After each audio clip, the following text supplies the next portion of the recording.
com essas atitudes mesmo, que muitas delas não são legais, né, num momento tão cedo da vida. E é interessante, né? Porque a gente estava falando sobre o Heráclito, né? 2.600, né, anos atrás, 600 antes de Cristo, né? O fluxo do devir, o planta-rei, né? E o interessante é que a existência, né? Chega o momento que você consegue um equilíbrio na existência, não que você não deixe, você não vai deixar de viver apaixonadamente, dionisiacamente, mas é mais seletivo a coisa, né? Mas o interessante é que você ganha uma sabedoria, uma maturidade, e aí a gente acaba percebendo a importância que o presente tem, né? O tempo presente, como o tempo presente, em certo aspecto, é eterno, né? E como as coisas simples da vida, por exemplo, observar uma flor, né? A formação de uma flor, uma árvore, a sombra de uma árvore, uma canção, né? Uma boa música, a relação estar com bons amigos, né? Tomando vinho e conversando e saber que tudo isso é muito provisório, tudo isso é muito passageiro, porque todos nós, se olharmos pelo retrovisor, olharmos para trás e puxarmos na memória, né? Quantas pessoas já partiram, né? Que estiveram ao nosso lado, já morreram, né? Então a gente percebe o quanto o presente é rico, né? O quanto o presente é no sentido terreno, da imanência sagrado, né? Eu acho que o seu livro me deu essa impressão maravilhosa, né? Porque eu sempre fui muito tumultuado na minha vida, né? Baixo Augusta, dos dois lados, né? O Augusta sentindo o inferno e Oscar Freire, sabe aquela coisa, né? Aham. Então, acelerado, né? Então, eu acho que é muito interessante tudo isso, né? Por exemplo, 4 horas da manhã na Rua Augusta, sabe? Tomando vodka, né? Sabe assim? Umas coisas que se eu fizer isso hoje em dia, acho que eu fico um mês, né, de cama. Não sai da Então, Augusta, fica lá.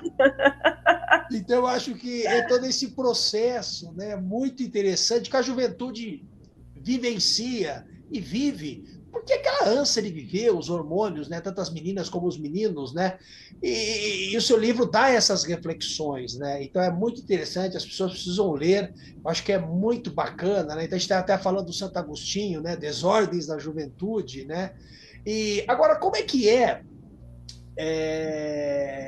lidar com esse passado. Aí eu estou entrando no sentido psicanalítico, né? Lidar com essa memória, em certo aspecto, eu não sei se tem trauma ou não, e lidar com essas feridas, né? Tocar nessas feridas, né? Superá-las por uma reflexão, né? E de repente também dar uma boa gargalhada, né? Falar, nossa, meu, que coisa, né? Naquela época era um problema, hoje a gente olha e não é tão problema assim, né? Como é que é lidar com isso? Como é que é lidar com essa memória e com esses traumas, se é que há os traumas? É, então, eu gosto de dizer que tudo que a gente escreve é um pouco autobiográfico, mas também é bastante fantasia, né? Tem muitas situações do livro que são realmente inventadas. Existem motos reais, amigos reais, inclusive, tanto que eu pedi a assinatura, né, a autorização de dois personagens, porque eles, inclusive, têm o mesmo nome no livro, né? A Denise e Gabriel são pessoas que são Denise e Gabriel na vida real. E então, assim, são pessoas reais que leram o livro, que me ajudaram a escrever o livro, até nas partes não tão saborosas, assim. A minha amiga falou, porra, mas essa menina que é do livro, ela não é legal, eu sou legal. Mas eu acho que a escrita ela é um processo de digestão. Ela é um processo de digestão em dois aspectos. O primeiro é de você fazer a percepção de determinado momento da sua vida e refletir mesmo sobre o que ele significou para você, o que ele acrescentou para você como pessoa, onde ele te levou. E o segundo momento é compreender isso no registro, né? Porque o livro ele brinca um pouco com isso. O que é a memória, o que é o que a gente lembra, o que é o que a gente gostaria de lembrar sobre o nosso passado, que a personagem ela tem essa característica, ela é onironauta. Então ela controla o que ela sonha. Em certa medida, ela confunde o que ela se lembra do que ela sonhou. E tem essa brincadeira entre o que é realidade e não.